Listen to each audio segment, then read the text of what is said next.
Throughout the course of history, nearly every dictator was firmly convinced that they would have more than enough time, that they could intuitively sense the moment of approaching danger well in advance, and that if things ever got truly bad, there would be some kind of signal. But that is simply not how it works. History shows us a different reality. There are absolutely no clear signals or warnings provided.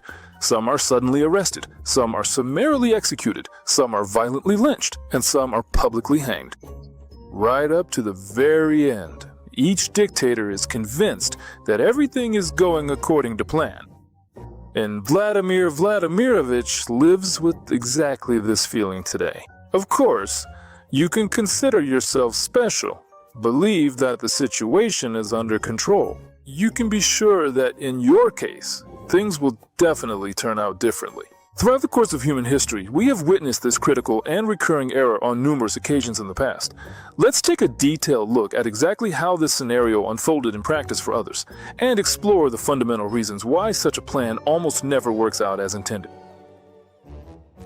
In the late 90s, Slobodan Milošević was the president of Serbia, a man who had survived several wars and managed to hold on to power.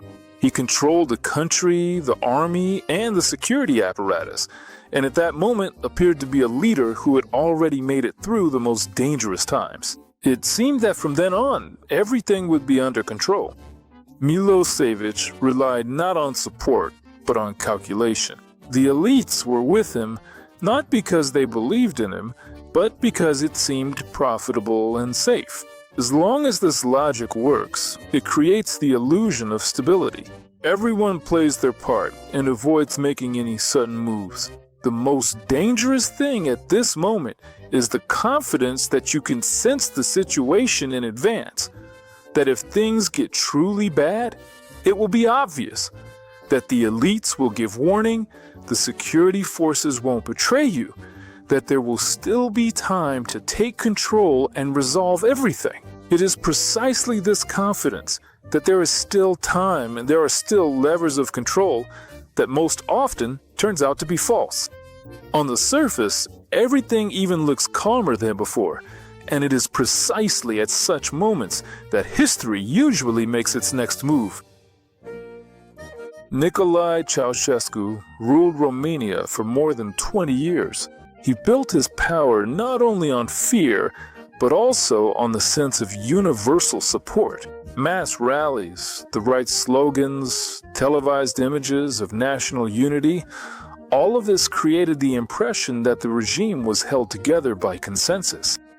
The television reassured people, so there seemed to be nothing to worry about. The dictator's naive mistake here was believing that the image would inevitably send the right signal. Nicolae Ceaușescu remained certain if public support disappeared, it would be instantly and clearly visible to the regime, which meant there would always be enough time to react, to fix things, or to apply even more forceful pressure. But at some critical point, the television screen completely ceases to function as a reliable indicator of reality. It simply keeps showing support automatically, no longer checking whether it matches what is actually happening out there in the streets. On the surface, everything even looks more stable than before. Such silence is dangerous because the next step can no longer be taken back. Muammar Gaddafi ruled Libya for more than 40 years. His power was structured differently than that of Milošević and Ceaușescu. He did not place his reliance upon the elites or on the carefully crafted television image. Instead, he relied solely on his own strength. Gaddafi systematically destroyed any independent institutions. The army was fragmented and the security forces competed with each other. Decisions were concentrated personally in his hands. The state existed not as a system, but as an extension of one man's will. As long as he was in place, it seemed there was simply no alternative. Such a structure creates a particular illusion of security. If there are no strong elites, there is no one to betray. If there is no independent army, there is no one to seize power. If everything depends on one person, then as long as he is alive, the system is stable. And it is precisely here that the most dangerous mistake arises.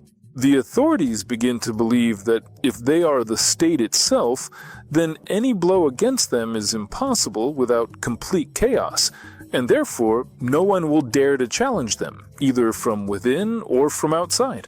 But the problem is that in such a system, there is no exit mechanism, no scenario for the transfer of power, no way to stop the process once it has begun. Any sudden move immediately becomes not just a simple matter of politics, but one of absolute survival. On the surface, as is usually the case, everything may appear stable until the very end, and then events begin to unfold so very quickly that there is simply no time left to calculate.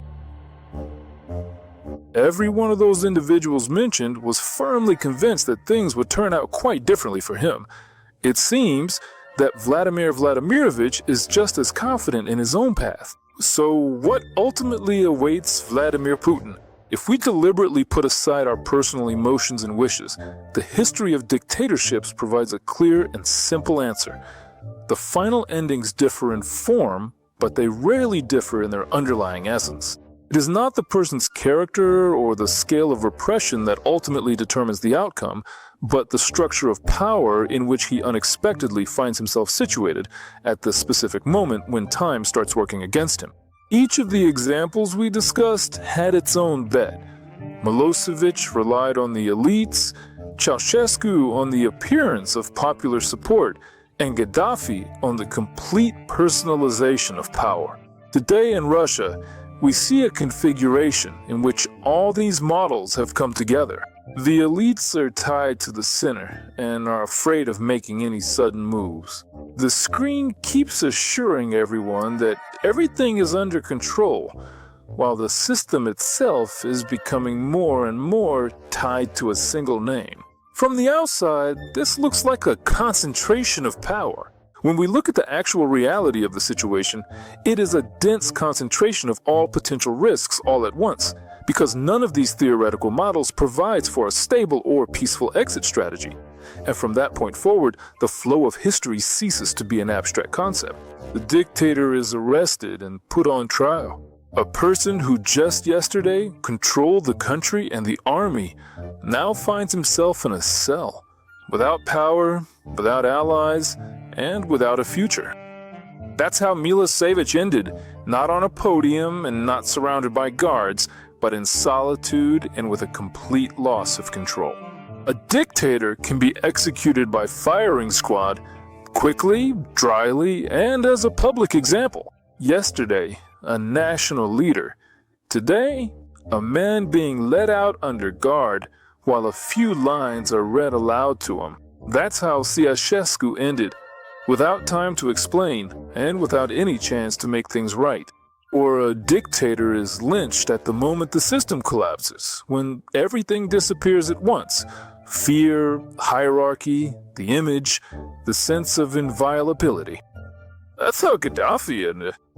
A regime built on a single name left him with neither an institution of power to protect him, nor a safe way out.